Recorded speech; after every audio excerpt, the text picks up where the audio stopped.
Hello and welcome to the New World Review. I'm Grindline Waifu and I'm here to take you on a journey through space and time. We're going to see through what was, what is, what will be, what never was, what couldn't be, what could be if only I were allowed to use the secret words. Ooh, secret words. Look into my eyes and put your thumb up. Now put your thumb down. Now put your thumb up and shake it all around, but specifically use your thumb to click on the subscribe button while I provide grand spoilers. Grand spoilers. This time it's okay, my friends. It's okay if I use spoilers because you won't remember any of this happened. You will forget whatever happens in this...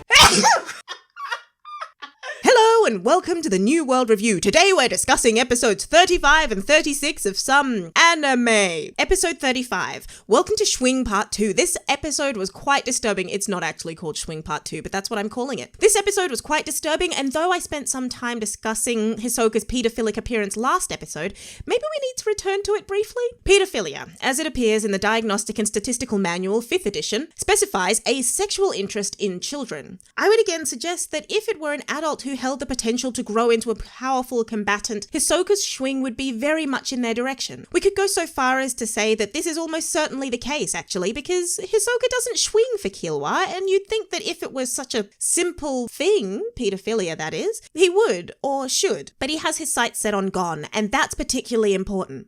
His orgasmic reaction to Gon is when Gon shows his intent to win, when he shows his power and his potential. It's not a response to Gon at all, really, but to the fact that his power isn't fully developed. And Hisoka can see that one day it will be, perhaps, a fight among equals. It seems that what Hisoka wants is a fight with someone he could lose to, and he has his sights set on Gon. It also seems that he's willing to wait at a relative distance for Gon to develop into a better fighter, and that, more than anything, shows he's not actually a pedophile. He's not actually grooming Gon. He's willing to wait for Gon to experience the world and experience life before he approaches again, before he takes on Gon in what Hisoka assumes would be his final form. To Hisoka, it's about finding his perfect opposite, which he outwardly states. He's a transmuter and Gon is a simpleton, enhancer. His perfect opposite should be the perfect balance for him. Their relationship could be intimate, not in the sexual sense, but in the sense that they are well matched to fight to the death. And perhaps that's what Hisoka wants. A fight to the death with an actual chance of dying. That's what he seems to say. And this is why I love Hisoka. He's an incredibly complex character, and we seem to have touched on so many of his complexities in so little time. The fact that he named his bungee gum Elastic Love and placed it like a kiss on Gon's face, the fact that such a name came from a gum he used to chew as a boy, suggests that perhaps he learned how to use Nen at a young age and named it that because that's where the inspiration came from. His use of personality traits to understand Nen users is fantastic and was so quickly understood in a way that I struggled to understand the types otherwise. As someone who thinks in psychology, I was grateful for that comparison and that information dump. Speaking of information dump, we've had a lot of lore handed to us over the last few episodes, and they've held varying degrees of interest to me. It was great seeing Hisoka explain to Gon those areas where he needed more experience and more learning. It was fantastic to see Gon trying to take on that information, and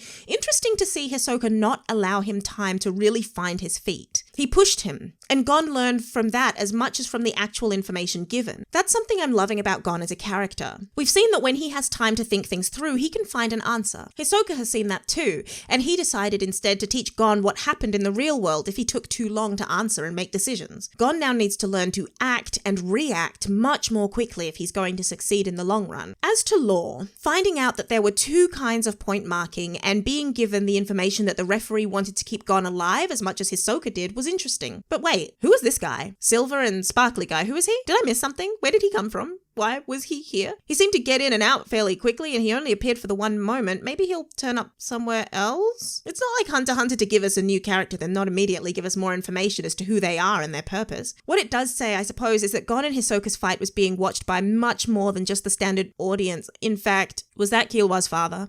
It's the closest I can come to someone who has looked like that, and I'm only really thinking about that now. That's awkward.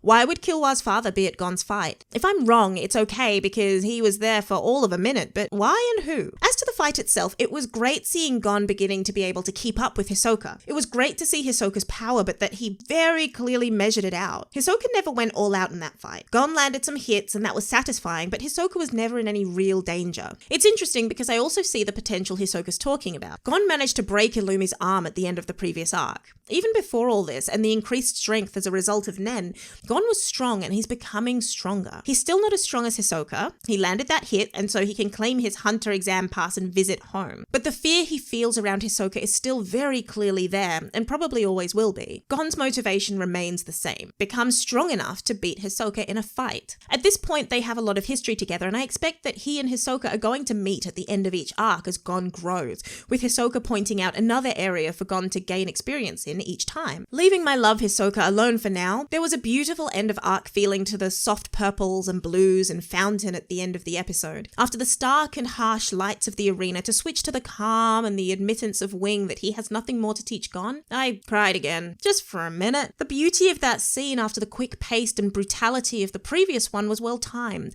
and the fact that we didn't go straight there, we went to a discussion of how the referee was a technical one, so that we as an audience understood that the referee was trying to be kind in their adjudication. Took us from brutality to kindness to softness, and the combination was, now that he's a hunter, he can go home to Mito and share what he's learned, which puts us into an interesting place to start episode 36. Episode 36.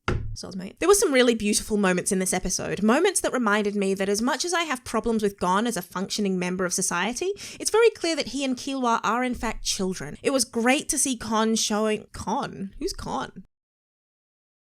It was great to see Gon showing Killua around his home, and for Killua, it was fantastic for him to see what a loving, ordinary home looks like. It was very clear immediately that no matter how many fights they engage in, no matter how big and strong they get, Mito has more than both of them. She's a dangerous powerhouse, but she's dangerous because Gon cares about her, and that's very clear and evident. The relationship between Gon and Mito is beautiful and is visible in the way Gon talks to her, but also in the way he talks about her. Actually, this entire episode was a reminder that there are soft, loving feelings in these characters and that all of the fighting and danger of the series is set against a backdrop of love and care. The art in this episode was phenomenally framed and drawn, from the angles used to show Killua walking uphill alone, to the scene of Ging rescuing Mito as she sat in a giant tree, to the starry night as Gon asked Killua to go steady and Killua looked away bashfully.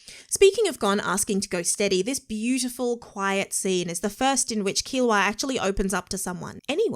It's the first time we've seen Killua at all vulnerable around anyone. No sooner are his words out of his mouth than he seems to regret them, but Gon immediately validates his thoughts and feelings. It's the first time the two have really sat down and discussed the future. The first time they've discussed anything besides getting stronger or combat or beating others down. For the first time, in this episode, we get to see the people rather than the superheroes. And frankly, this was well overdue and very well done. Some of the wonderful narration of this episode was in the way it shifted point of view. Very close to the beginning of the episode, we saw the world through Killua's eyes as he began to eat and realized that this particular family has other rules that Gon doesn't follow when he's away from home. Gon slips easily back into routines he was raised on. Killua has to learn them. He's never given thanks. He's probably never had a pleasant family meal. To come from a world of trauma and difficulty where all he has ever learned is to harm and win and control, to this world where the aim is to share and engage and soothe. Killua sleeping safely in a bed while Gon finds out about his father is perhaps the only set of frames you need to understand the energy of this episode. The music of this episode was spectacularly in line with the quality as well, with soft cello gathering with those soft background blues of Mito crying. To be honest, it wasn't just Mito crying during that scene. I'm crying a lot recently, apparently. The meeting of art, music, and wistfulness of tone was fantastic, and I laughed and cried a goodly number of times, which is exactly what I want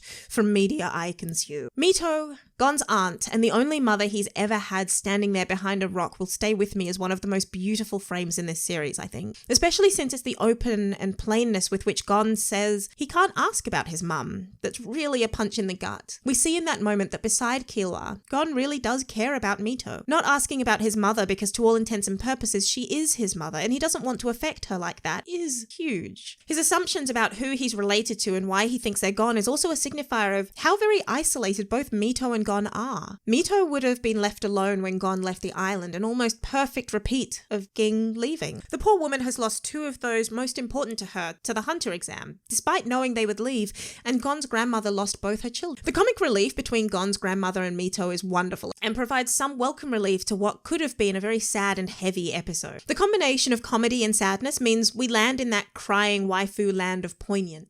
Stepping away from all the lovey-dovey poignance pretty stuff for a moment, can we just enjoy for a moment that Gon has a boom box? Boom! And a magical Nen box. One that fell apart when he said and allowed him to hear his father's voice for the first time. An incredibly important moment that I think is going to push us explosively into the next arc. Understanding who Ging is changes the end credits of the series and was particularly important this episode because now I could see that each of the people or things in the end credits show something important to the character they're with. Gon's hunting Ging, of course. Killua wants to overcome his fear of Illumi. Kurapika is hunting the Phantom Troop and Leorio is hunting knowledge. A great way to end the episode with that piece of knowledge and a great way to end this episode. So that's it from me. I hope you've enjoyed this delve into the bold and the beautiful, also known as the Schwing and the pretty. If you want to see more stuff, you should look at this, maybe this too, and over here, this, and if you really wanted to chat, come hang out on the Discord or click the thing here or maybe click another thing. Bye!